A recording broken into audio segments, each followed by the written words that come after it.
Okay, so first things first. Sometimes just getting in and out of bed can be hard enough. So what you're gonna do, instead of just rolling back and laying in bed, you're gonna sit on the side of your bed. I'm gonna scoot down a little bit, and you're gonna do what's called a log roll technique. Now, if you've had a C-section, this might still be really, really tender. So what you want to do is just kind of give yourself a little bit of pressure and bracing to hold, okay? You might do that with one hand and then use the other hand to give yourself some stability. What you're gonna do is bring your belly button into your spine like you're trying to zip up a tight pair of jeans, but you don't wanna suck in your breath. When we suck in our breath, what ends up happening is that breath has to expand everything in our abdomen. So our diaphragm is gonna come up, our pelvic floor is gonna go down, our abs are gonna go out this way, and our back muscles are gonna go out this way.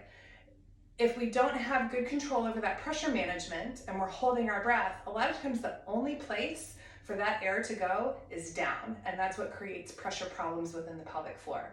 So you're gonna bring that belly button in nice, not a full contraction, make sure you're not holding your breath, maybe even blow out as you lay on your side. Now, from here, same kind of thing, you're gonna brace and you're gently gonna roll over onto your back if you are a back sleeper. If you're not a back sleeper, no big deal.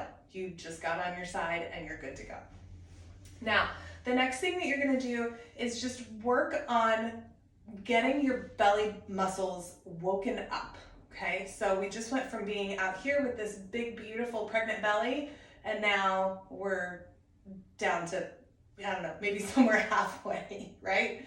So what you're gonna do here, same thing we just did seated. You're gonna pull your belly button in towards your spine very, very gently. And at the same time, I want you to think about lifting your pelvic floor up towards your head. Okay, so it's almost like this kind of movement with your pelvic floor. If you can try to time that with breathing. As I breathe out, I'm bringing my abdomen in and my pelvic floor up, and then I'm gonna totally relax. Your pelvic floor needs to be able to relax to go to the bathroom, to have sex, right? But then it also needs to be active through multiple times throughout the day because it's a postural muscle. And postural muscles, their job is to give our bodies strength, support, and stability during everyday tasks, okay? So we've got to be able to have those pelvic floor muscles work in their full range of motion and their full spectrum of engagement. Now, once you've got this down, so we've learned how to turn on our belly button, we've learned how to turn on our pelvic floor, now we can start adding some leg movement in with this, okay? So one of the things that I really like is just adding in some really gentle marching, so just back and forth. What you want to make sure you're doing is that your hips are not wobbling back and forth like this. So belly button into spine, pelvic floor comes up.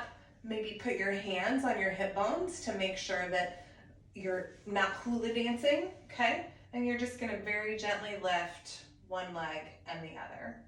And as you do this, you should feel these lower abdominal muscles start to get engaged, okay?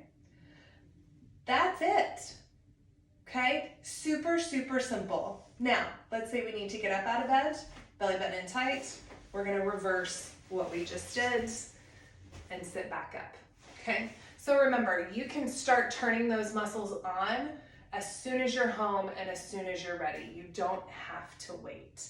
Women who learn how to use those muscles a little bit quicker and learn how to use them correctly can typically return to activity with less restriction than those who do not. So, happy mothering. Remember to take care of yourself, and you got this.